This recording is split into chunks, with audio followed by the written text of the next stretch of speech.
definitely had to sacrifice things, and I've definitely given up a lot of like things that other kids have, but I honestly don't regret a thing. If I were to do it all over again, I would do it exactly the same, and I wouldn't change anything.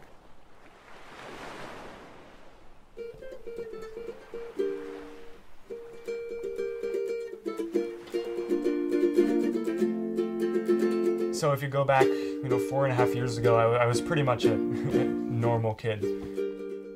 I went to school every day. I went home and I did homework and I played video games. I liked learning and I enjoyed doing that, but there was nothing I really cared about.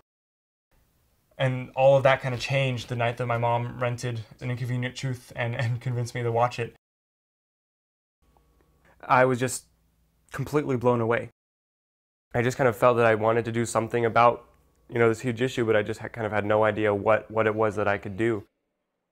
We are the ones who will be affected most by all of the disasters. So we need to be the ones standing up and leading the movement.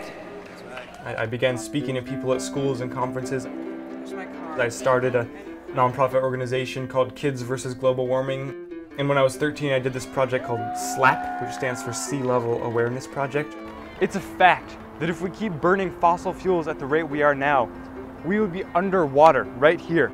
I also wrote a Declaration of Independence from Fossil Fuels, and the big campaign starting when I was 16 has been the iMatter March. One voice, our people, our choice. One planet, one voice, our people, our choice. I've just kind of been realizing lately that for the first few years of doing this work, there just seemed like there was something missing. The actual urgency of the issue was just kind of not real to me.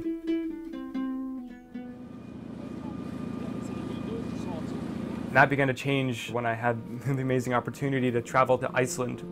I actually got to go and walk on a glacier.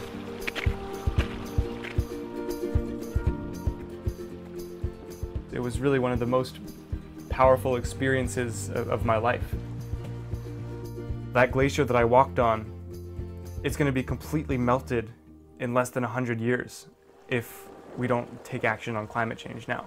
And for the first time in my life, I could feel what's at stake if we continue living the way that we do now. I made a vow right then that I would not let that happen.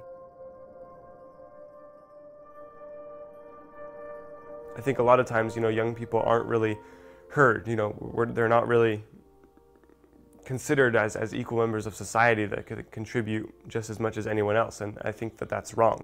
I've read books, I've talked to scientists, I've spent 4 years thinking about this, and I believe that we still have a chance to avoid the worst effects of this problem. If we want to solve climate change, we need to transition to a mindset of sustainability. I believe that our leaders have it in them. We're asking the courts to stand up and do the brave thing on behalf of their children and grandchildren, our entire generation, because our government has legal responsibility to protect the atmosphere for future generations.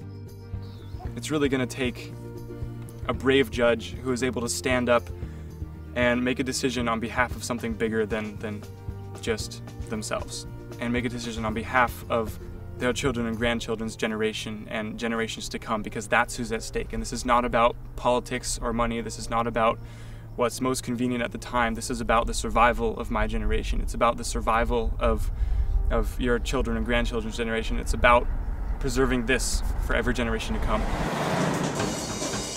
My name is Alec Loorz. I play the guitar and a bunch of other instruments. I really would love to study philosophy, psychology, sociology kind of things, like study of how cultures and how minds and how people think.